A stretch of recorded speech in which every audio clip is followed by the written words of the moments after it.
বন্ধুগণ, কোটচাঁদপুর উপজেলাকে আমি মুক্তিযোদ্ধা সংসদ সন্তান কমান্ড ঝিনাইদহ সদর উপজেলার সম্মানিত সভাপতি জনাব মেহেদী হাসান খানকে তার মূল্যবান বক্তব্য দেওয়ার জন্য আহ্বান করছি।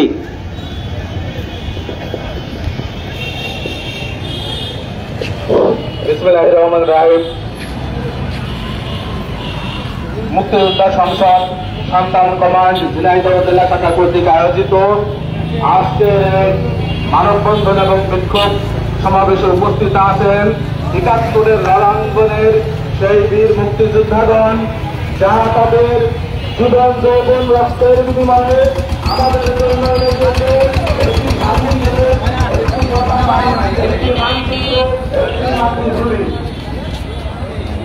যখন প্রধানমন্ত্রী শেখ হাসিনার নেতৃত্বে দুর্বার গতিতে এগিয়ে যাচ্ছে, দেশে তখন বড় বড় মেগাপ্রজেক্ট বাস্তবায়িত হতে চলেছে। রূপপুর পারমাণবিক বিদ্যুৎ কেন্দ্র, পদ্মা সেতু, কর্ণফুলী টানেল, মেট্রো রেলের মধ্যে প্রকল্প বাস্তবায়িত হচ্ছে। ঠিক তেমনই একটি সময় ৭১-এর সেই পরাজিত আল বদর, আল শামস, রাজাকারের সাবেকেরা মাথা চাড়াতে উঠেছে দেশকে অস্থিতিশীল করার লক্ষ্যে। সংগ্রামী বন্ধুগণ, আমরা আজ একটি স্বাধীন দেশে বসবাস করছি। এই স্বাধীন দেশে এই রাজাকার সাবেকদের আস্ফালন আমরা কখনোই মেনে নেব না। আমরা শান্তিতে বিশ্বাসী, কিন্তু সংগ্রামও করতে জানি। আমরা মুক্তিযোদ্ধারা এবং মুক্তিযুদ্ধের সন্তান প্রজন্ম এবং মুক্তিযুদ্ধের সপক্ষে শক্তি যদি আমরা মাঠে নামি, তুলোর মতন সামনে থেকে উড়ে চলে যাবেন, কোন ট্রেস কিন্তু খুঁজে পাওয়া যাবে না। সংগ্রামী বন্ধুগণ,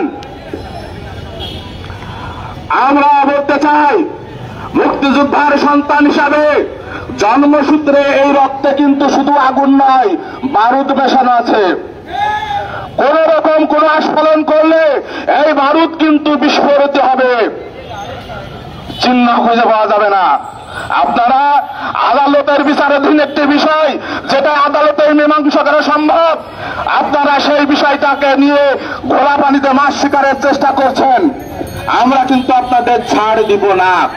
সময় থাকতে আপনারা ভালোই ভালোই ঘরে উঠে যান, হলে উঠে যান, নইলে কিন্তু আপনাদের অস্তিত্ব থাকবে না।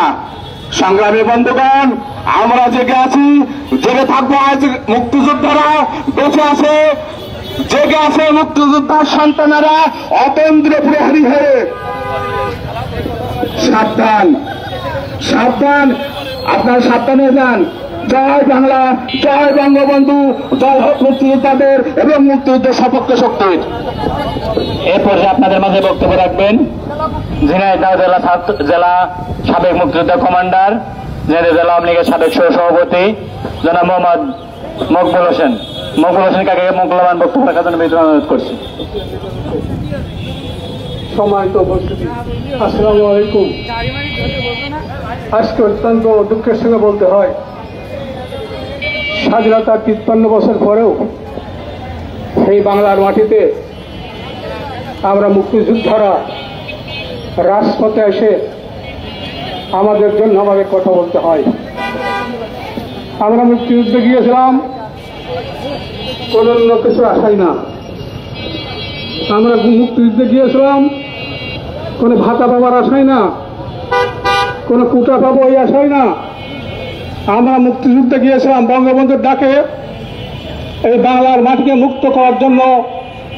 23 বছর ধরে শোষণ এবং শাসনের বিরুদ্ধে লড়াই করতে গিয়েছিলাম বঙ্গবন্ধুর নেতৃত্বে।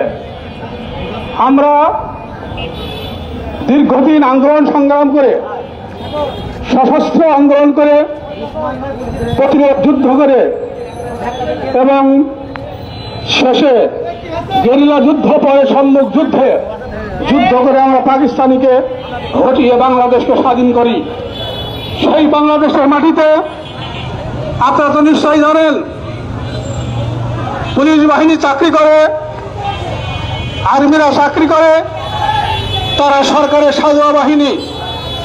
আমরাও প্রবাসী বাংলার সরকারের একটা বাহিনী ছিলাম, আমরা নিয়মিত বাহিনী ছিলাম। আমরা ভারতের থেকে জমি নিয়ে এসে এই মাটিকে মুক্ত করার জন্য, সত্য মুক্ত করার জন্য আমরা যুদ্ধে গিয়েছিলাম। আমরা সরকারি চাকরির ভাতা নয়, সরকারি চাকরির পেনশন পাই, আমরা পাবো না। সরকারি চাকরি না করে মানা করলাম।